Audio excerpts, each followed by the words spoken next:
మీ అందరికీ ఆప్తా అనే పేరు తెలిసే ఉంటుంది. American progressive Telugu association. కేవలం అమెరికాలో ఏర్పాటైన ఈ సంస్థ తెలుగు రాష్ట్రాల్లో ఉన్న తెలుగు పిల్లలందరికీ కూడా వెన్నుదన్నుగా ఉండి సంవత్సరానికి 2 కోట్లు కేటాయించి 1500 నుంచి 1600 మంది విద్యార్థుల జీవితాల్లో వెలుగులు నింపే ప్రయత్నం చేస్తుంది. వాళ్ళ జీవితాల్లోనే వెలుగులు నింపుతుందా, లేకుండా ఇంకా ఇతరాతర కార్యక్రమాలు చేస్తుందా? ఒక వ్యక్తి ఏదైనా తెలుగు రాష్ట్రాల్లో నుంచి అమెరికా వెళ్ళాలి అంటే ఇక్కడ బయలుదేరితే అక్కడికి వెళ్ళిన తర్వాత వీళ్ళు ఎలాంటి ప్రోత్సాహకం అందిస్తారు ఏంటనేది మనతో మాట్లాడేందుకు ఎగ్జిక్యూటివ్ ప్రెసిడెంట్ ఉల్లి మధు గారు అయితే ఉన్నారు. ఆయనతో మాట్లాడే ప్రయత్నం అయితే చేద్దాం. చెప్పండి సార్, అంటే ఒక విద్యార్థుల భవిష్యత్తుకే కాకుండా అన్ని రకాల ఎంటర్‌ప్రెన్యూర్స్‌ని తీర్చిదిద్దడంలో కానివ్వండి, వాట్ ఎవర్ ఇట్ ఈస్, అన్ని విధాలా మీ సహాయ సహకారాలు అందిస్తున్నారు. అసలు ఇన్ని ఎఫర్ట్స్ పెట్టాల్సినంత అవసరం మీకు ఎందుకు వచ్చింది, ఏంటి అంటే ఏం చెప్తారు సార్? మా ఆర్గనైజేషన్ దాదాపు 17-18 సంవత్సరాలు స్టార్ట్ అయింది. ముఖ్య ఉద్దేశం ఏంటంటే సోషల్ రెస్పాన్సిబిలిటీ అండి. మేము భారతదేశానికి అంత దూరంలో ఉన్నా కానీ మాకు ఏదో ఒక మిస్సింగ్ ఫీలింగ్ అనమాట. దేశానికి ఏదో ఒకటి చేయాలి, ఫస్ట్ చుట్టాలకి ఏం చేయాలనుకుంటాం, తర్వాత సొసైటీకి ఏం చేయాలనుకుంటాం. అలా ఆలోచనలతో అలాంటి కామన్ థాట్స్ ఉన్న అందరం కలిసి ఏర్పరచుకున్న సంస్థ ఆప్తా అండి. సో ఆ విధంగా స్టార్ట్ చేసిన కార్యక్రమాలు ముఖ్యంగా ఎడ్యుకేషన్ ఇంపార్టెంట్ అనేది మేము గట్టిగా నమ్ముతాం. ఒక ఫ్యామిలీ, ఒక విద్యార్థి చదువుకుంటే పేద విద్యార్థి ఒక కుటుంబం నిలబడుతుంది. అలాంటి కొన్ని వేల కుటుంబాలు అయితే ఒక సొసైటీ నిలబడుతుందనే ఉద్దేశంతో ఇప్పటివరకు దాదాపు 20 కోట్ల రూపాయల స్కాలర్షిప్స్ అందించడం జరిగింది భారతదేశంలో. ఇప్పటివరకు కూడా ఇంత పెద్ద మొత్తంలో అందించిన సంస్థలు చాలా తక్కువ అని చెప్పాలి, లేవనే చెప్పాలి. సో అలాగే దాంతోపాటు ఎన్నో రకాల మెడికల్ క్యాంప్స్, గ్రామీణ ప్రాంతాల్లో మెడికల్ క్యాంప్స్ నిర్వహిస్తున్నాం.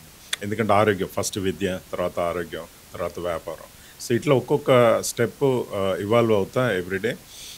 ఇప్పుడు ముఖ్యంగా ఏంటంటే మేము గమనించింది ఈ రక్తదానం అనేది చాలా అవసరం భారతదేశంలో.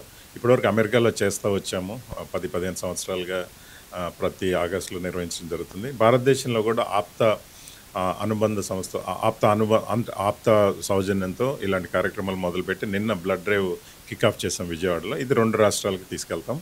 అలాగే ఇవాళ సిపిఆర్ ట్రైనింగ్, ఎందుకంటే గ్రామీణ ప్రాంతాల్లో సిపిఆర్ ప్రొసీజర్ అనేది చాలా అవసరం అండి. ఎందుకంటే మనం హాస్పిటల్కి తీసుకెళ్ళిన తర్వాత ఒక అరగంట ముందలు తీసుకొచ్చి ఉంటే బ్రతికేవాడు అంటారు.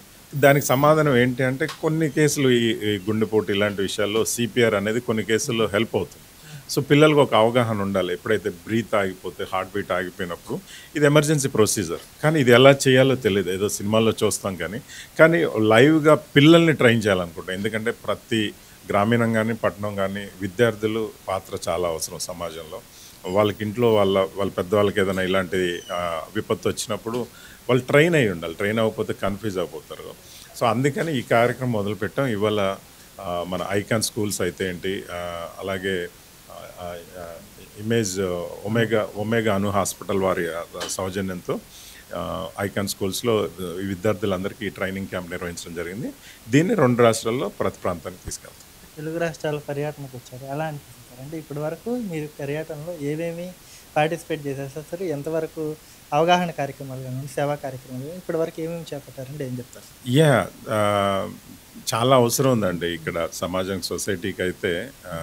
ఇప్పుడు బ్లడ్ డ్రైవ్స్ అయితే ఏంటి, మెడికల్ క్యాంప్స్ అయితే ఏంటి, అలాగే మేము బిజినెస్లో రాణించే వాళ్ళనే వారికి కూడా బిజినెస్ కాన్ఫరెన్స్ నిర్వహిస్తున్నాం. మొన్న జనవరిలో గ్లోబల్ బిజినెస్ కాన్ఫరెన్స్ నిర్వహించాం. ఎందుకంటే చాలామందికి ఒక స్టార్టప్ ఐడియాస్ ఉంటాయి. దాంట్లో ఎంతోమంది చాలా మేధస్సు ఉన్న వాళ్ళు ఉంటారు, కానీ వాళ్ళకి సరైన ప్లాట్ఫామ్ లేక నేనేం చేస్తాను అనుకున్న వాళ్ళందరినీ ఒక ప్లాట్ఫామ్ కింద తీసుకొచ్చి ఒక ప్యానెల్ సెషన్స్ పెట్టి వాళ్ళకి ఒక స్టార్టప్ ఐడియా అంటే ఒక ఇన్వెస్టర్స్ని తీసుకొచ్చేసి దాదాపు 5,000 మంది వ్యాపారంలో ఆల్రెడీ రాణించిన వాళ్ళు, రాణించాలనుకునే వారు అందరినీ ఒక ప్లాట్ఫామ్ కింద తీసుకొచ్చేసి ఒక వ్యాపార సదస్సు నిర్వహించి సెషన్స్ నిర్వహించడం జరిగింది. సో ఇలాగే సమాజంలో ఎటువంటి అవసరం ఉంటే దాంట్లో ముందుంటాం. ముఖ్యంగా ఈ మధ్య విజయవాడ అయితే ఏంటి, ఖమ్మంలో ఈ వరదలు వచ్చినప్పుడు కూడా మేము ముందుండి ఈ ఏమంటారు ఎసెన్షియల్ కిట్స్ దాదాపు 1000 మంది ఫ్యామిలీస్కి అందించడం జరిగింది. సో ఈ సమాజంలో ఎప్పుడు ఏ అవసరం ఉంటే మా చేతనైనంతలో మేము సహాయం చేయడానికి ముందుంటాం. అలాగే స్పోర్ట్స్ కూడా నిర్వహిస్తున్నాం. ఎందుకంటే మనం ఎంతప్పటికీ చదువు అనేది ఒకటే కాదు, స్పోర్ట్స్ అనేది కూడా ఇంపార్టెంట్ అని మేము నమ్ముతాము. సో స్పోర్ట్స్ ఈవెంట్స్ కూడా నిర్వహిస్తున్నాం భారతదేశంలో. నేను కూడా మహిళలకు కూడా ప్రత్యేకంగా ఉమెన్ ఎంపవర్మెంట్ అనే ప్రత్యేక ప్రోగ్రామ్ చేపట్టారని విన్నాను సార్.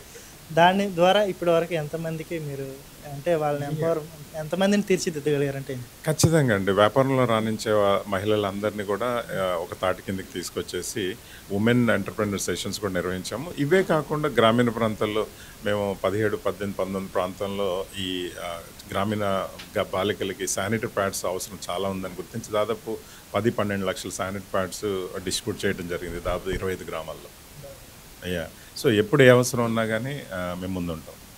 సరే 16 ఏళ్ల జర్నీ అంటే ఆప్తాతో మీకు 16 ఏళ్ల జర్నీ కాబట్టి 2007లో వెళ్ళారు. 2008 నుంచే మీరు ఇందులో ఇన్వాల్వ్ అయిపోయారు కదా. ఒక వ్యక్తి ఒక ఎగ్జిక్యూటివ్ ప్రెసిడెంట్ దాకా రావాలి అంటే చాలా డిసిప్లిన్ అనేది ఉండాలి.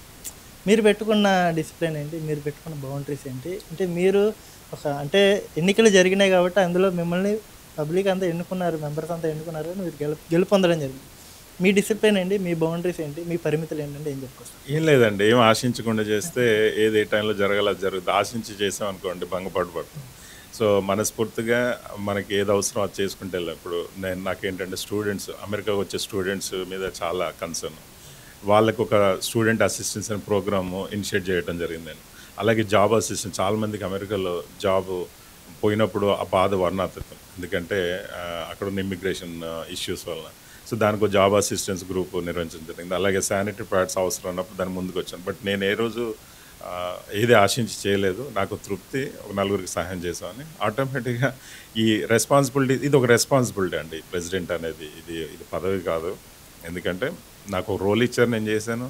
రేపు నేను వెళ్ళిపోయిన తర్వాత కొత్త వాళ్ళు వస్తారు. బట్ ఆల్వేస్ మాకు ఆప్తా అనేది చాలా, ఎందుకంటే మేము స్టార్టింగ్ నుంచి ఉన్నాము. అదొక బేబీ లాగా అనిపిస్తుంది మాకు.